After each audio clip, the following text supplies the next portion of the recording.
నమస్తే, welcome to city news. విద్యార్థులకు నాలెడ్జ్తో పాటు విలువలు చాలా ముఖ్యమని సీఎం చంద్రబాబు అన్నారు. రెండో రోజు కలెక్టర్ల సదస్సులో ముఖ్యమంత్రి మాట్లాడారు.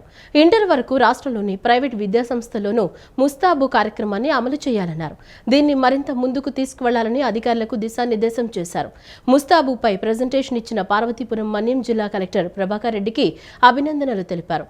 నూతన ఆలోచనలతో కొత్త ఆవిష్కరణలు చేయొచ్చని, ఖర్చు పెట్టే ప్రతి పైసాకు చక్కని ఫలితం ఉండాలన్నారు.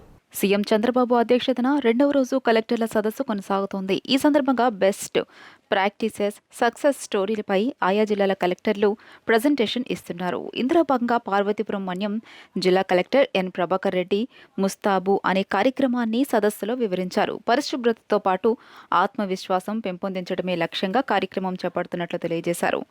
కలెక్టర్ ఎన్ ప్రభాకర్ రెడ్డి ప్రజెంటేషన్పై ముఖ్యమంత్రి హర్షం వ్యక్తం చేశారు. అంతేకాకుండా కలెక్టర్ను ప్రశంసించడంతో పాటు ఆయనపై సీఎం పలు ఆసక్తికర వ్యాఖ్యలు చేశారు. ముస్తాబు కార్యక్రమం తనను చాలా ఆకర్షించిందని సీఎం తెలియజేశారు. మన్యం జిల్లాల్లో విద్యార్థులే ముస్తాబు కార్యక్రమం చాలా బాగుందని చెప్పే పరిస్థితి వచ్చిందన్నారు. 79 లక్షల మంది విద్యార్థులకు చేరేలా ముస్తాబు కార్యక్రమాన్ని అమలు చేయాలని ఆదేశించారు. ప్రభుత్వ, ప్రైవేట్ పాఠశాలల్లో ఇది అమలు చేస్తే చిన్నారులకు అలవాటుగా మారుతుందని, అప్పుడు వాళ్ల ఇళ్ల పరిసరాలు కూడా బాగుపడతాయన్నారు. ఆలోచనలతోనే ఆదాయం, సంపద సృష్టించే అవకాశం ఉంటుందని చెప్పుకొచ్చారు. చాలా మంది ఏదైనా పని చేయమంటే డబ్బులేవి అని అడుగుతున్నారని, కానీ నిధులు లేకుండానే అద్భుతమైన కార్యక్రమాలు చేయవచ్చని దీనికి ముస్తాబు కార్యక్రమమే ఉదాహరణగా తెలియజేశారు. సింపుల్ ఇన్నోవేషన్ ఐడియాలతో ప్రభావం ఎక్కువ ఉందని ముఖ్యమంత్రి చంద్రబాబు పేర్కొన్నారు. అవసరమైతే ఏదైనా మైక్రో న్యూట్రియంట్స్ ఇంబ్యాలెన్స్ వచ్చినప్పుడు వల్నరబుల్ స్టూడెంట్స్ తీసుకొని anaemia, zero anaemia is our goal. ఎంతమంది ఉన్నారు, వాళ్ళకి స్పెషల్ ఫోకస్ ఎట్టు పెట్టాలి, అలాంటివి మైక్రో న్యూట్రియంట్స్ని మీరు ఇస్తారు. వీళ్ళు nutrition expert will give nutritious ఇది ఇస్తారు. This will be the as on today farmers కూడా మేము నేచురల్ ఫార్మింగ్ చేస్తున్నాం, కొనేవాళ్ళు లేరనే పరిస్థితి వచ్చారు. అది పెడితే హెల్త్ ఇంపాక్ట్ కూడా అనలైజ్ చేయడానికి ఈజీ అయిపోతుంది. 40 లక్షల మంది స్టూడెంట్స్ మీకు ఈజీగా అనలైజ్ చేసుకుంటూ ఉంటాం మనం, అది కూడా వస్తుంది. రెండోది, ఇక్కడ మనకు సర్టిఫికేషన్ కూడా చేస్తున్నారు మీరు, ఆల్ స్టాండర్డ్స్ ఎవ్రీథింగ్.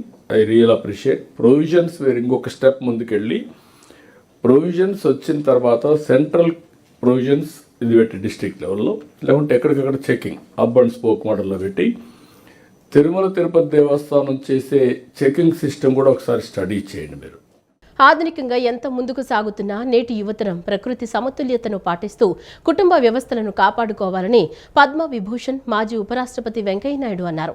కన్న తల్లి జన్మభూమిని మర్చిపోకుండా నాట్స్ ఆధ్వర్యంలో ఉచిత వైద్య శిబిరాన్ని నిర్వహించడం అభినందనీయమన్నారు. ఉత్తర అమెరికా తెలుగు సంఘం ఆధ్వర్యంలో కృష్ణా జిల్లా గుడివాడ సత్యనారాయణపురంలోని ఇండియన్ మెడికల్ అసోసియేషన్ భవనంలో గురువారం నిర్వహించిన ఉచిత వైద్య మెగా శిబిరంలో భారత మాజీ ఉపరాష్ట్రపతి ముప్పవరపు వెంకయ్యనాయుడు, కైకలూరు గుడివాడ ఎమ్మెల్యేలు డాక్టర్ కామినేని శ్రీనివాస్, వెనిగండ్ల రాములు ముఖ్య అతిథులుగా పాల్గొన్నారు. ముందుగా కార్యక్రమంలో పాల్గొనేందుకు వచ్చిన వెంకయ్యనాయుడుకు ఎమ్మెల్యే వెనిగండ్ల రాము, నాట్స్ ఐఎంఏ ప్రతినిధులు పుష్పగుచ్చాలు అందించి ఘన స్వాగతం పలికారు. అనంతరం జ్యోతి ప్రజ్వలన చేసి సభా కార్యక్రమాన్ని వెంకయ్యనాయుడు ప్రారంభించారు. అనంతరం ఎమ్మెల్యే రాము, నాట్స్ ప్రతినిధులు, గుడివాడ ఐఎంఏ పెద్దలు వెంకయ్యనాయుడుకు గౌరవ సత్కారం చేశారు. నాట్స్ ఐఎంఏ ప్రతినిధులతో కలిసి శిబిరాన్ని ప్రారంభించిన వెంకయ్యనాయుడు వైద్య సేవలను పరిశీలించారు. 30 విభాగాలకు చెందిన వైద్య నిపుణులు శిబిరంలో పాల్గొని వైద్య సేవలు అందించారు. అనంతరం వెంకయ్యనాయుడు మాట్లాడుతూ బాల్య దశలో తన జీవన శైలిని సభాముఖంగా వెంకయ్యనాయుడు వివరించారు. జై ఆంధ్ర ఉద్యమ కాలం నుండి గుడివాడ అంటే నాకు ఇష్టమని, విద్యార్థి ఉద్యమంలో ఎక్కువగా గుడివాడ వచ్చానని ఆయన అన్నారు. కన్నతల్లి జన్మభూమిని మర్చిపోకుండా నాట్స్ ఆధ్వర్యంలో ఉచిత వైద్య శిబిరాన్ని నిర్వహించడం అభినందనీయమన్నారు. మనం ఏ స్థాయికి చేరుకున్నా మూలాలను మర్చిపోకూడదన్నారు. విదేశాలకు వెళ్లి సంపాదించుకోవడం కంటే మాతృమూర్తి, మాతృదేశానికి సేవ చేయడంలో వచ్చే ఆనందం వేరన్నారు. జీవనశైలి, మారిన ఆహారపు అలవాట్లతో కొత్త రోగాలు పుట్టుకొస్తున్నాయని, ప్రకృతి సమతుల్యత కనుమరుగవుతున్న రోజుల్లో ఆరోగ్యంపై శ్రద్ధ వహించాలని వెంకయ్య సూచించారు. వ్యాధులు రాకుండా తీసుకోవాల్సిన జాగ్రత్తలపై వైద్యులు ప్రజలకు అవగాహన కల్పించాలని, సేవా దృక్పథంతో కూడిన వైద్యాన్ని అందించాలని సూచించారు. స్మార్ట్ ఫోన్లు, విద్యుత్ పరికరాల వినియోగం, జంక్ ఫుడ్లు తినడం వల్ల సమతుల్యత దెబ్బతింటుందని, ప్రకృతి అందించిన వాటిని సద్వినియోగం చేసుకోవాలని వెంకయ్యనాయుడు అన్నారు. నేటి యువతరం కుటుంబ వ్యవస్థను కాపాడుకుంటూ ముందుకు వెళ్లాలని వెంకయ్యనాయుడు పిలుపునిచ్చారు. గుడివాడ ఎమ్మెల్యే వెనిగండ్ల మాట్లాడుతూ గుడివాడ వచ్చిన వెంకయ్యనాయుడుకు పాదాభివందనం చేస్తున్నానని అన్నారు. విలువలతో చేసే ప్రతి పనిలో అందరి పాత్ర ఉండాలన్నారు. నేడు నాట్స్ ఆధ్వర్యంలో చాలా మంచి కార్యక్రమాన్ని నిర్వహిస్తున్నారన్నారు. సమాజానికి ఇవ్వడంలో నాట్స్ ఎప్పుడూ ముందే ఉంటుందని, వారు చేసే కార్యక్రమాల్లో నేనెప్పుడూ మద్దతుగానే ఉంటున్నానన్నారు. గుడివాడ వైద్యులు ఎప్పుడూ ప్రజాసేవలో ముందే ఉంటున్నారని ఎమ్మెల్యే రాము కొనియాడారు. విజయవాడలో పసిబిడ్డల విక్రయం ముఠా గుట్టును పోలీసులు రట్టు చేశారు. నెలల వయసు పసిబిడ్డలను విక్రయిస్తున్న ముఠాను పోలీసులు అదుపులోకి తీసుకున్నారు. గతంలో అరెస్టు చేసిన బలగం సరోజా ముఠానే ఆ శిశువుల అక్రమ అమ్మకాలు చేస్తున్నట్లు గుర్తించారు. వీరి నుంచి 5 చిన్నారులను రక్షించడంతో పాటు 3.30 లక్షల నగదును స్వాధీనం చేసుకున్నారు. విజయవాడలో అంతర్రాష్ట్ర శిశు విక్రయాల ముఠా గుట్టును నగర పోలీసులు రద్దు చేశారు. గతంలోని ఇదే తరహా నేరాలకు పాల్పడి జైలుకు వెళ్లి బెయిల్పై విడుదలైన ప్రధాన నిందితురాలు బలగం సరోజిని తన పాత పద్ధతిని మార్చుకోకుండా ఢిల్లీ మరియు ముంబై ఏజెంట్ల సహాయంతో చిన్నారులను కొనుగోలు చేసి విక్రయిస్తున్నట్లు నగర police commissioner Shri SV Rajasekhar బాబుకు పక్కా సమాచారం అందింది. ఈ మేరకు టాస్క్ ఫోర్స్ మరియు స్థానిక పోలీసులు సమన్వయంతో భవానీపురం, నున్న, కొత్తపేట ప్రాంతాల్లో ఏకకాలంలో దాడులు నిర్వహించి సరోజినితో పాటు మొత్తం 10 మంది ముఠా సభ్యులను అరెస్ట్ చేశారు. వీరి నుండి 5 చిన్నారులను రక్షించడంతో పాటు 3.30 లక్షల రూపాయల నగదును స్వాధీనం చేసుకున్నారు. నిందితులు ఒక్క బిడ్డను 1 లక్ష నుండి 2 లక్షల రూపాయలకు కొని సంతానం లేని దంపతులకు 4 నుండి 5 లక్షల రూపాయలకు విక్రయిస్తున్నట్లు విచారణలో తేలింది. నిందితులపై వివిధ పోలీస్ స్టేషన్లో కేసులు నమోదు చేసి దర్యాప్తు చేస్తున్నారు. ఆ కేసులో బలగం సరోజిని అని ఒక లేడీ, తర్వాత మరో నలుగురు మహిళల్ని మనము ఆ సమయంలో అరెస్ట్ చేసి వాళ్ళ దగ్గరున్న 3 పిల్లలను స్వాధీనం చేసుకుని తర్వాత 4 లక్షల రూపాయలని కూడా స్వాధీనం చేసుకోవడం జరిగింది. ఆ తర్వాత మళ్ళీ ఇంకొక 3 పిల్లల్ని రికవర్ చేయడం జరిగింది. అంటే మొత్తం 6 మంది పిల్లల్ని మనం రికవర్ చేసాం. 4 లక్షల రూపాయలని ఆ రోజు మనము రికవర్ చేసి 5 మందిని రెస్క్యూ చేసి 5 మందిని మనము అరెస్ట్ చేయడం జరిగింది. అయితే ఈ క్రమంలో ఆ కేసులో 2 ఉన్నారు. ఒకరు బగళం సరోజిని అనే ఒక లేడీ 31 years, అదేవిధంగా షేక్ ఫరీనా అనే ఒక లేడీ. వీరిద్దరు కూడా రీసెంట్గా బెయిల్ మీద విడుదలైనారు. బెయిల్ మీద విడుదలైన తర్వాత వీరి కదలికలపై నిఘా ఏర్పాటు చేయడం జరిగింది. సో ఇది ఇలా ఉండగా నిన్న అంటే 17/12/2025 తేదీన task force ACP Latha Kumar గారు, అదేవిధంగా వెస్ట్ ఏసీపీ దుర్గారావు గారు, ఏసీపీ నార్త్ శ్రవంత్ రాయ్ గారి ఆధ్వర్యంలో టాస్క్ ఫోర్స్ మరియు భవానీపురం మరియు నున్న ఇన్స్పెక్టర్స్ వారి సిబ్బందితో ఏకకాలంలో దాడులు నిర్వహించి భవానీపురం కుమ్మరిపాలెం సెంటర్ సమీపంలో 5 అరెస్ట్ చేయడం జరిగింది. అదేవిధంగా నున్న పోలీస్ స్టేషన్ పరిధిలో ఉడా కాలనీ ఏరియాలో 3 అరెస్ట్ చేయడం జరిగింది. చేసి వాళ్ళ దగ్గర నుంచి 4 పిల్లల్ని మరియు 3,30,000 రూపాయల నగదును స్వాధీనం చేసుకోవడం జరిగింది. తర్వాత ఈ సరోజిని ఇంట్రాగేట్ చేసిన మేరకు ఈరోజు ఉదయం 2 టౌన్ పోలీస్ స్టేషన్ పరిధిలో 2 వ్యక్తుల్ని అదుపులో తీసుకొని ఒక పాపను ఈరోజు రిస్క్ చేయడం జరిగింది. అంటే టోటల్ 5 మంది చిన్నపిల్లల్ని మనం రెస్క్యూ చేయడం జరిగింది. ధనవంతులకు దోచిపెట్టేందుకు సీఎం చంద్రబాబు ప్రభుత్వం పనిచేస్తుందని సిపిఐ రాష్ట్ర నాయకులు కె రామకృష్ణ విమర్శించారు. వైద్య కళాశాలలపై ప్రభుత్వ అజమాయిషీ ఉంటుందని చెబుతున్న సర్కార్ పీపీపీ పద్ధతి ఎందుకు తెరపైకి తీసుకొస్తున్నారని ధ్వజమెత్తారు. నగరంలోని గాంధీనగర్ ధర్నా చౌక్ వద్ద సిపిఐ ఆధ్వర్యంలో ప్రభుత్వ వైద్య కళాశాలలను పీపీపీ విధానంలో ప్రైవేటీకరణను వ్యతిరేకిస్తూ ఆందోళన కార్యక్రమాన్ని చేపట్టారు. ఈ కార్యక్రమానికి సిపిఐ రాష్ట్ర నాయకులు కె రామకృష్ణ, ప్రత్యేక రాష్ట్ర సాధన సమితి కె శ్రీనివాస్, సిపిఐ ఎన్టీఆర్ జిల్లా కార్యదర్శి దోనిపూడి శంకర్, సిపిఐ నగర కార్యదర్శి కోటేశ్వరరావు పాల్గొన్నారు. కూటమి ప్రభుత్వం వైద్య కళాశాలలను ప్రైవేటీకరించడాన్ని విరమించుకోవాలని డిమాండ్ చేస్తూ నినాదాలు చేశారు. అనంతరం మీడియాతో మాట్లాడుతూ ధనవంతులకు దోచిపెట్టేందుకు సీఎం చంద్రబాబు ఆధ్వర్యంలో కూటమి ప్రభుత్వం పనిచేస్తుందని విమర్శించారు. వైద్య కళాశాలలపై ప్రభుత్వ అజమాయిషీ ఉంటుందని చెబుతున్న సర్కారు పీపీపీ పద్ధతి ఎందుకు తెరపై తీసుకువస్తున్నారని ధ్వజమెత్తారు. పీపీపీ అమలు చేయడం ద్వారానే అభివృద్ధి సాధ్యమని అవగాహన లేకుండా మాట్లాడుతున్న మంత్రులు ఆ పదవులకు రాజీనామా చేసి ప్రభుత్వ పాలనంతా ప్రైవేటు వ్యక్తులకు అప్పగించాలని హితవు పలికారు. కేంద్రం దేశాన్ని అదానీ, అంబానీలకు ఏ విధంగా దోచిపెడుతుందో అదే మాదిరిగా ఆంధ్రప్రదేశ్ రాష్ట్రాన్ని చంద్రబాబు తాకట్టు పెట్టాలని చూస్తున్నారని ఎద్దేవా చేశారు. పీపీపీ అంటే జనం సరిగా అర్థం చేసుకోలేకపోతా ఉన్నారు. ఇది ప్రైవేటైజేషన్ కాదు అంటూ, మరి ప్రైవేటైజేషన్ కాదన్నప్పుడు నీవే నడుపు. గవర్నమెంట్ ఏం చేస్తుంది? కొంతమంది మంత్రులు ఏమాత్రం కూడా ఆలోచించకుండా మేము సరిగా నడపలేము, వారైతే బాగా నడుపుతారంటారు. మరి వారికి బాగా నడిపేటట్లుంటే గవర్నమెంట్ మీరెందుకు?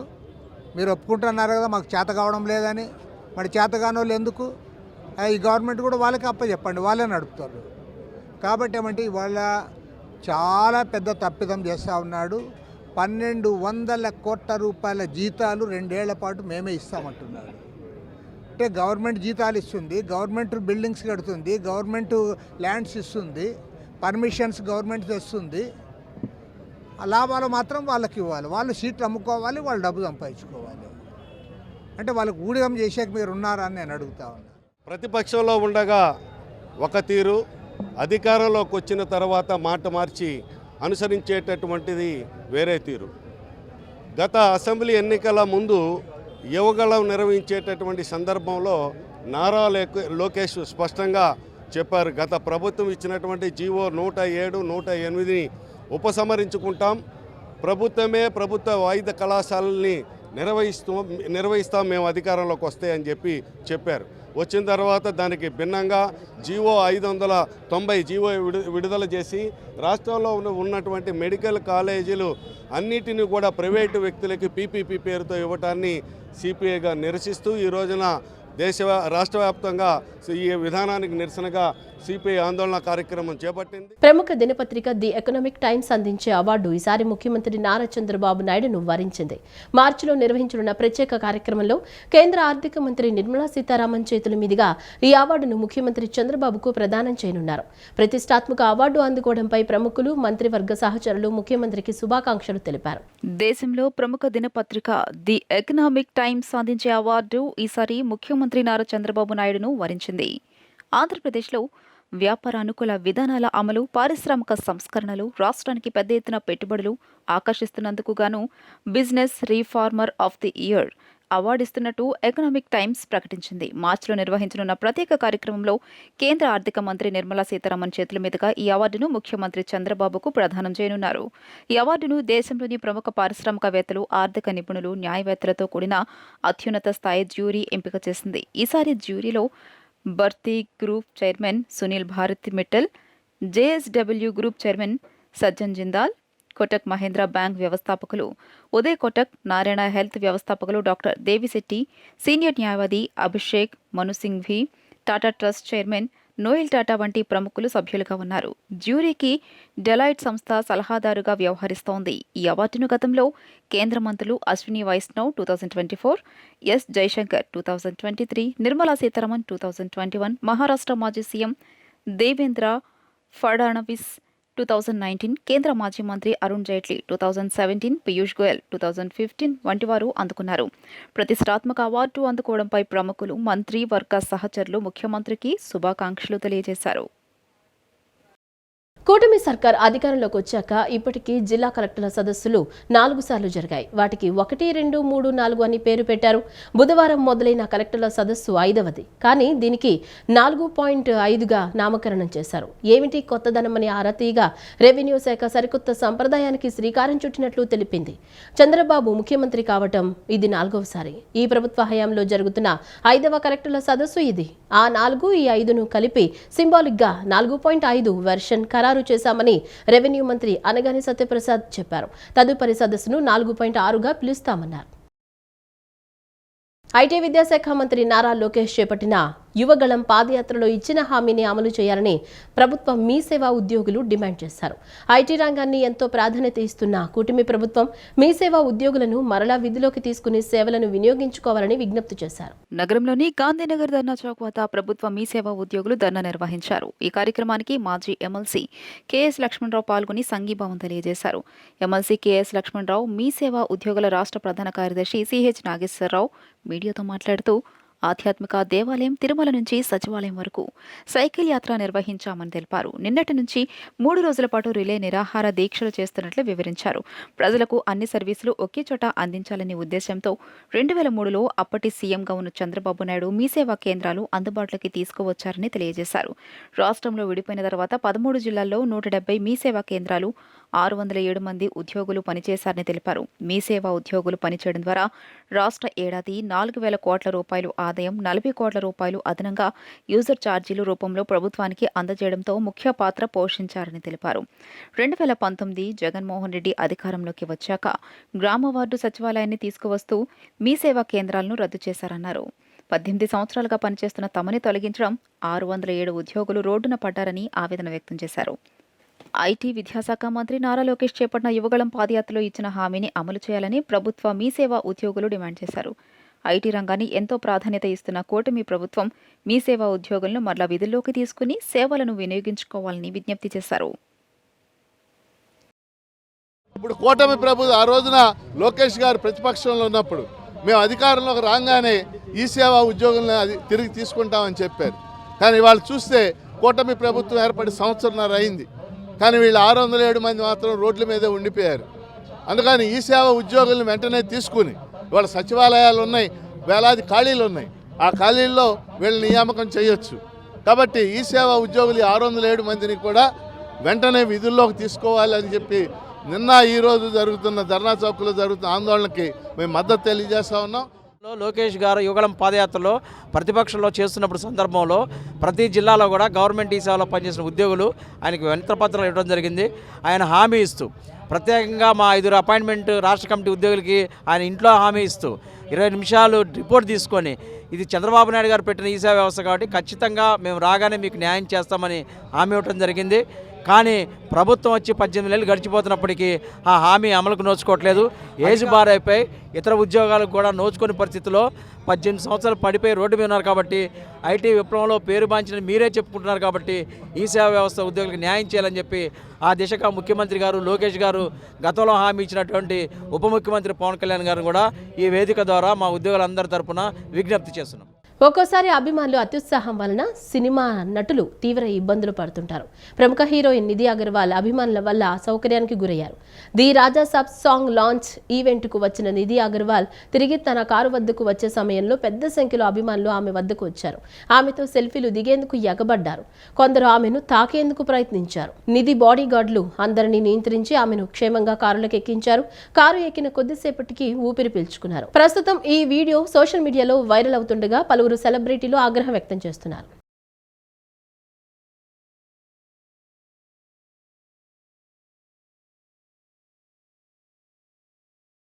4 దశాబ్దాలకు పైగా ఘన చరిత్ర కలిగిన ఆరోగ్య పరిరక్షణ రంగంలో ప్రసిద్ధిగాంచిన కంపెనీచే తయారు చేయబడిన ఫిజికెమ్ వారి గో కాఫ్ ఇప్పుడు మార్కెట్లో 120 ml ప్యాక్తో అందుబాటులోకి వచ్చిందని chairman and managing director CC Keshavarao తెలిపారు. ప్రస్తుతం 120 ml ప్యాక్తో ఆవిష్కరించిన బాటిల్లో 20 ml కన్స్యూమర్కి లైఫ్ టైం ఆఫర్ ఇస్తున్నామన్నారు. ఇటువంటి కండిషన్స్లో కూడా ఒకటేంటంటే కాఫ్ సెడేటివ్ అని, కాఫ్ ఎక్స్పెక్టోరెంట్ అని, ఇట్లాంటి 2 రకాల బేసిక్ డిఫరెన్సెస్ ఉన్నాయి కాఫ్ సిరప్లో. అవన్నీ దృష్టిలో పెట్టుకుంటూ ఎటువంటి కండిషన్ వచ్చినా సరే ఈ కాఫ్ అనేది దాదాపు గొంతు, ఊపిరితిత్తులు పైన ఈ కంఠనాళం ఈ ప్రాంతాలకు సంబంధించినటువంటి స్థానాల్లో ఇది ఎక్కువ వచ్చే అవకాశం ఉంది. అక్కడ వచ్చేటువంటి రోగాల్ని పూర్తిగా నయం చేసి కఫాల్ని బయటికి పంపించవలసిన కఫాల్ని బయటికి పంపించేసి పూర్తిగా ఫామ్ కానటువంటి కఫాన్ని ఇంకా దాన్ని సప్రెస్ చేసి అక్కడ ఎటువంటి దగ్గుకు సంబంధించినటువంటి ఇతర దోషాలు ఇవి రాకుండా ఉండటం కోసం ఈ ఫార్ములేషన్ని సృష్టించడం జరిగింది. ఇది అద్భుతమైన యాక్సెప్టెన్స్ కనిపించింది ఇన్నాళ్ళ నుంచి. అందుచేత ఇప్పుడు మార్కెటింగ్ లెవెల్లో దీన్ని కొద్దిగా ఇంకా దాన్ని బాగా విస్తృతిలోకి తీసుకురావాలని యూజర్స్కి ఎవరైతే పేషెంట్స్ యూజ్ చేస్తున్నారో వాళ్ళకి ఇంకా బెనిఫిట్ రావాలనే ఉద్దేశంతో కేశవరావు గారు ఈ విధమైనటువంటి డోసేజ్ని కొంచెం మార్చి దీన్ని ఇప్పుడు ప్రజెంట్ చేయడం జరుగుతుంది. అందులో భాగంగా ఇవాళ మనం చూసినట్టయితే గో కాఫ్ ఏదైతే దగ్గుకి మనం చూసినట్టయితే ఇమీడియట్గా ఈ గోకాఫ్ని చాలామంది కూడా వాడుతూ ఉంటారు. అటువంటి దాన్ని ఈరోజు 100 ml పౌచ్ నుంచి 120 ml పౌచ్కు పెంచుతూ ఆ 20 ml కూడా కస్టమర్స్కి ఉచితంగా ఇవ్వాలని ఒక ఆలోచనతో పెట్టుకొని 120 mlని ఈ ప్యాక్ని ఇవాళ ఇక్కడ లాంచ్ చేయటం, ఈ కార్యక్రమానికి మమ్మల్ని అందరినీ కూడా ఆహ్వానించటం చాలా ఆనందదగ్గ విషయం. ఆదరణ చూపించిన మన కన్స్యూమర్స్కి ఏదో రకంగా లాభం చేకూరుద్దామనే ఉద్దేశంలో 100 mlకి ఇంకో 20 ml కలిపి 120 ml ప్యాకింగ్ చేసి ప్రతి 100 ml ప్యాకింగ్ డబ్బులు ఇచ్చిన ప్రతి ఒక్కరికి 20 ml ఉచితంగా వస్తుంది అని చెప్పి మేము ప్రచారం చేసాం, ప్యాకింగ్ చేసాం, డిస్పాచ్ చేసాం. అందరూ యాక్సెప్ట్ చేశారు, చాలా బాగా యాక్సెప్ట్ అయింది. బట్ అఫీషియల్గా ఇవాళ లాంచింగ్ చేద్దామని చెప్పేసి మన పెద్దలందరినీ పిలిచి ఈరోజు ప్రోగ్రాం లాంచింగ్ చేస్తున్నాం. ఈ వార్తలు ఇంతటితో సమాప్తం. నమస్కారం.